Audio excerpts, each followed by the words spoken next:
Job terms you must know. सबसे पहले applicant tracking system. ये एक ऐसा सॉफ्टवेयर है जहाँ पर एम्प्लॉयर्स एम्प्लॉयज़ को अलग से छांट सकते हैं। ये देख सकते हैं कि कौन से पोजीशंस ओपन हैं और कौन से कैंडिडेट्स उसके लिए बेस्ट मैच होते हैं, और जो नहीं मैच होते उन्हें अलग कर सकते हैं। Apprenticeship. Apprenticeship is a type of training. यहाँ पर future members of a specific industry को ट्रेन किया जाता है। इसमें ऑन द जॉब ट्रेनिंग और स्टडी दोनों इंक्लूडेड होता है। Background check.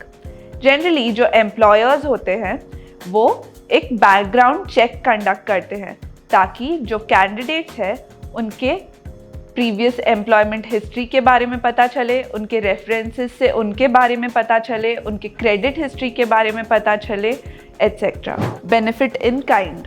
ये कुछ ऐसे बेनिफिट्स होते हैं जो जनरल सैलरी के अलावा एम्प्लॉयज़ को दिए जाते हैं। बेनिफिट्स।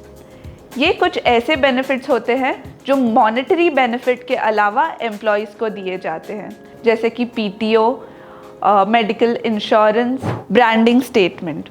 ये रेज्यूमे के साथ एक छोटा सा सबटाइटल की तरह होता है जिससे पता चलता है कि एम्प्लॉय क्या बन सकता है, क्या बनना चाहता है और है क्या। Code of practice.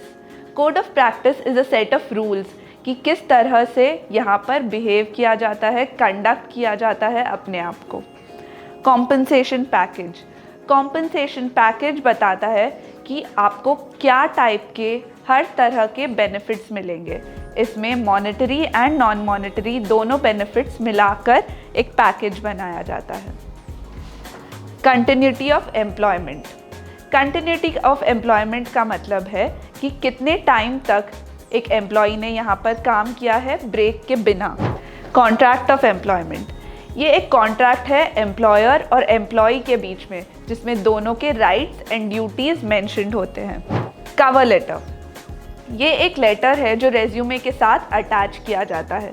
इसमें बताया जाता है कि क्यों आप इस जॉब के लिए परफेक्ट हैं। Employment gap.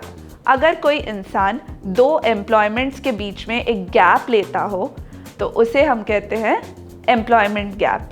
यहाँ पर वो उस पीरियड के लिए अनएम्प्लॉयड होता है। इसका रीज़न कुछ भी हो सकता है, इलनेस, स्टडीज़ या फिर children. Employment permit. Employment permit एक ऐसा परमिशन होता है जो लेना पड़ता है दूसरी कंट्री में काम करने के लिए। Fixed term contract. यहाँ पर एक फिक्स टर्म के लिए एक एम्प्लॉयर एम्प्लॉय को हायर करता है। उस टर्म के एंड में उसे उस कंपनी को छोड़ना होता है। Freelancer. Freelancer is a self employer. ये अपने हिसाब से, अपने शेड्यूल के हिसाब से, अपने रेट्स के हिसाब से काम करते हैं। ये एक या एक से ज़्यादा प्रोजेक्ट्स पर भी एक टाइम पर काम कर सकते हैं। Follow up. Follow up is the act of emailing और reminding someone that they have submitted a particular document. और अगर आप चाहते हैं कुछ उस पर एक्शन लिया जाए या आप उससे रिस्पॉन्स चाहते हैं तो आपको उनसे फॉलो अप करना होगा। ये था job terms you must know का फर्स्ट पार्ट। और ऐसे टर्म्स जानने के लिए अगला पार्ट देखिए। ऐसे ही सिंपल तरीक़ों से इंग्लिश सीखने के लिए इंग्लिश पार्टनर हिंदी के चैनल को सब्सक्राइब कीजिए।